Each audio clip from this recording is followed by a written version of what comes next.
ప్రముఖ నటులు మోహన్ బాబుకి తెలంగాణ హైకోర్టులో చుక్కెదురైంది. విలేకరు మీద లోగోతో దాడి కేసులో ఆయన ముందస్తు బెయిల్ పిటిషన్ని తెలంగాణ హైకోర్టులో నమోదు చేసినటువంటి నేపథ్యంలో తెలంగాణ హైకోర్టు ఆ ముందస్తు బెయిల్ పిటిషన్ని ఈరోజు కొట్టివేసింది. ఈ నేపథ్యంలోనే మోహన్ బాబు గారి అరెస్ట్ ఖాయం అనేటువంటి వార్తలు ఇప్పుడు సోషల్ మీడియాలో చక్కర్లు కొడుతున్న నేపథ్యంలో ఈ అంశం మీద మనం విశ్లేషణ చేసుకుందాం. ప్రస్తుతం మనతో పాటు ఉన్నారు ప్రముఖ రాజకీయ విశ్లేషకులు, ప్రముఖ సీనియర్ జర్నలిస్ట్ దుర్గా కుమార్ గారు. సార్తో మాట్లాడదాం.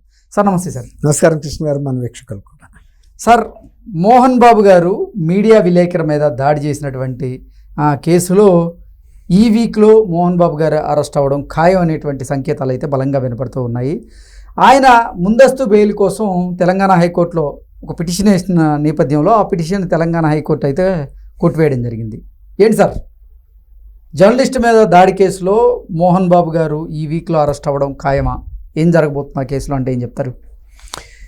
ప్రముఖ నటులైనా, ఐకాన్ నటులైనా, కలెక్షన్ కింగులైనా, లేకపోతే అది పాన్ ఇండియా హీరోలైనా నేరం చేసిన తర్వాత నేరం చేసిన దానికి ఫలితం అనుభవించాలండి.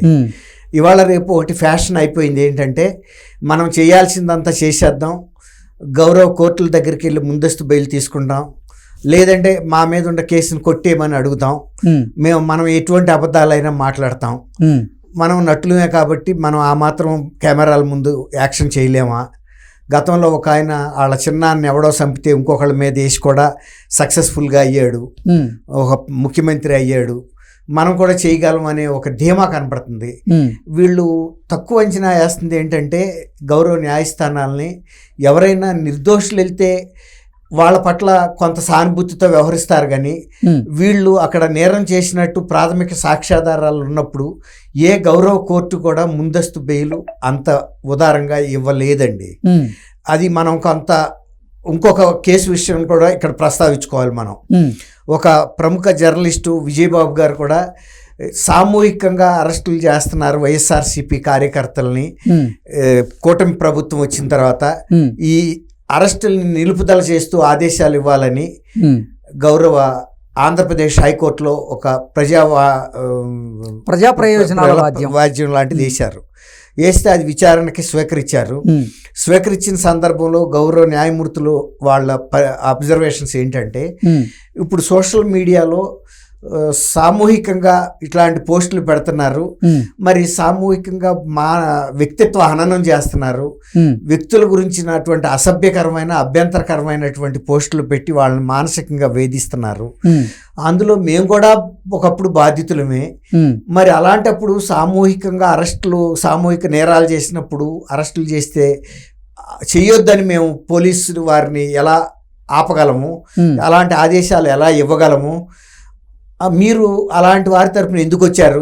వారు ఎవరైతే ఎఫెక్ట్ అయ్యారో, ఆ అరెస్టుకి కారణం అరెస్ట్ అయ్యారో వారు వస్తే పోయేది కదా అని కూడా వారిని మందలిచ్చారు. ఆయన తరపు లాయర్ కూడా ఏం చెప్పలేకపోయాడు.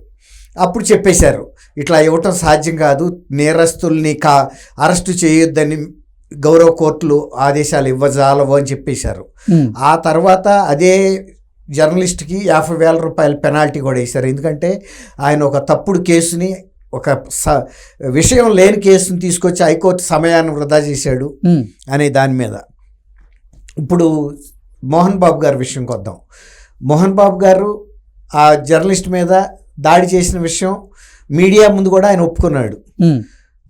మరి అతనికి తీవ్రమైన గాయాలు తగిలిని, అతను ఒక గట్టి వస్తువుతో కొట్టడం వలన దవడ ఎముక 3 ముక్కలైంది. ఆయన హాస్పిటల్లో ట్రీట్మెంట్ పొందుతున్నాడు. ఈయన కూడా వెళ్ళి పలకరించాడు. కొట్టడం వంతు అయింది, పలకరించడానికి వెళ్ళటం కూడా అయింది. సరే, నువ్వు వెళ్ళగలిగావు, వెళ్ళావు. కానీ గౌరవ కోర్టులో నువ్వు నేరం చేయలేదు అనే ప్రూఫ్ కనుక చేయగలిగితే, అసలు ఆ రోజు నేను అసలు అక్కడ లేను, లేకపోతే నేను కొట్టలేదు, అసలు నాకు సంబంధమే లేదు, నన్ను కేవలం కక్ష సాధింపుతో పెట్టారు, నాకున్న కలెక్షన్ కింగ్ అనే బిరుదు చూసి అసూయ చెంది ప్రభుత్వం పెట్టింది, పోలీసులు పెట్టారని ఏదైనా వాదించాలి కదండి, తప్పో ఒప్పో వాదించాలి. అవును. అలాంటి వాదించటానికి ఆయన సిద్ధపడి వెళ్ళాడు. వెళ్ళినా కూడా గౌరవ కోర్టు ఇవ్వలేదు. ఎందుకు ఇవ్వలేదు అంటే దీనికి సంబంధించి పోలీసు వారు కొన్ని మెడికల్ రిపోర్ట్స్ సబ్మిట్ చేశారు, కొన్ని విజువల్స్ సబ్మిట్ చేశారు, ప్రాథమిక సాక్ష్యాధారాలు ఉన్నాయి. తర్వాత అక్కడ విపరీతమైనటువంటి బౌన్సర్లను పెట్టుకుని ఒక లా అండ్ ఆర్డర్ క్రియేట్ చేయడానికి ప్రయత్నించారు. తర్వాత చట్టాన్ని వాళ్ళ చేతిలోకి తీసుకోవడానికి ప్రయత్నించారు.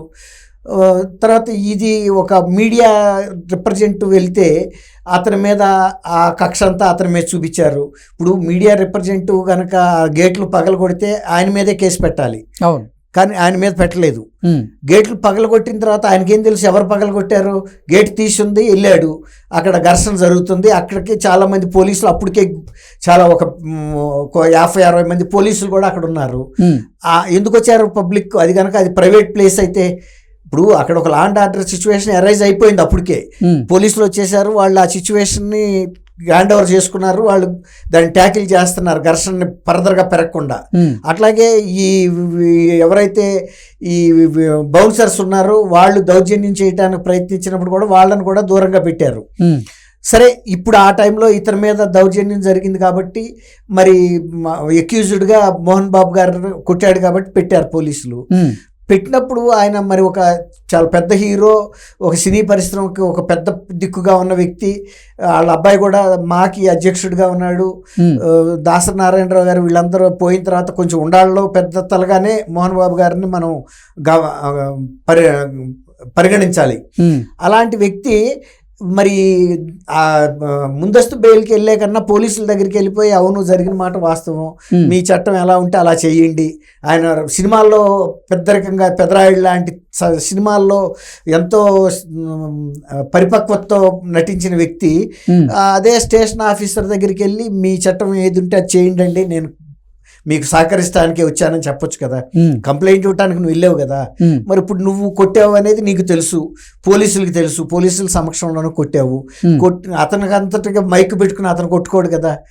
తర్వాత నువ్వు తోలనాడావు, సరే అవన్నీ తీసేయండి. ఆ ఘర్షణలో మరి వాళ్ళ కోర్టులకు వెళ్తే ఇప్పుడు ఈయనున్నాడు అల్లు అర్జున్ గారు, ఆయనకు కూడా మరి ఇంటీరియం బెయిల్ ఇచ్చారు. కానీ అది ఇంటీరియమే కానీ పూర్తి పరిష్కారం కాదు. కానీ మళ్ళీ ప్రెస్ కాన్ఫరెన్స్ పెట్టి ఆయన గౌరవ ముఖ్యమంత్రిని తర్వాత పోలీసు వ్యవస్థని తప్పుపట్టాడు.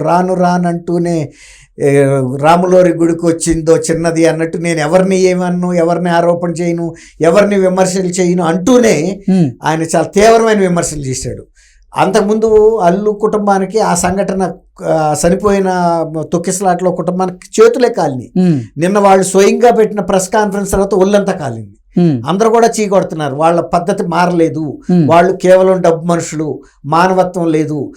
ఇమ్మీడియట్గా సత్వరం స్పందించాల్సిన అంశాల మీద కూడా వాళ్ళు మేనమేషాలు లెక్క పెట్టుకుంటున్నారు, లాభ నష్టాలు లెక్క పెట్టుకుంటున్నారు. వాళ్ళు సినిమాల్లో లబ్ధి పొందడానికి ప్రయత్నిస్తున్నారు తప్ప వ్యక్తిగత ప్రాణాలకి, అభిమానుల కుటుంబాల క్షేమంగానే వాళ్ళు ఎవరిది కోరట్లేదు. కేవలం వాళ్ళ వ్యక్తిగత లాభాల కోసమే వాళ్ళు ఉన్నారు. నిన్న అతను హావభావాలు, ఆయన బాడీ లాంగ్వేజ్ కూడా అందరికీ కూడా తిరస్కారానికి గురైంది కుటుంబం. అట్లాంటిది వాళ్ళ గౌరవ న్యాయస్థానాలు కూడా కొంచెం గమనంలోకి పెట్టుకుంటాయి సహజంగా కృష్ణ గారు ఇలాంటి అంశాలన్నీ. సరేంటి కలెక్షన్ కింగ్ మోహన్ బాబు గారు ఈ వారంలో ఆ దాడి కేసులో అరెస్ట్ అవ్వడం ఖాయం. ఈ వారం కూడా ఎందుకు ఉండాలండి? రేపు అరెస్ట్ అవడానికి ఏమన్నా అభ్యంతరమా? ఓకే, గంటలో అరెస్ట్ అవడానికి ఏమైనా అభ్యంతరాలు ఏమైనా ఉన్నాయా? ఆయన ఆల్రెడీ అక్యూజ్డ్, ఆయనకి ముందస్తు బెయిల్ రాలేదు, ఎనీ టైం అరెస్ట్ చేయొచ్చు. మొన్న ఈ మధ్య ఇంకొక కేసులో అతను సంజయ్ పిఎస్ఆర్ ఆంజనేయులు అరెస్ట్ ఎందుకు చేయలేదని కూడా కోర్టు అడిగిందా లేదా? హైకోర్టు. ఇప్పుడు హైదరాబాద్ హైకోర్టు కూడా అదే అడుగుతుంది, తెలంగాణ హైకోర్టు. ముందస్తు బెయిల్ రానప్పుడు ఇంకా మీరు తాత్సారం ఎందుకు చేస్తున్నారంటే పోలీసులు ఏమైనా సమాధానం చెప్పగలుగుతారా? Okay okay sir, thank you so much. Thank you Krishna గారు, మన వీక్షకులకు కూడా.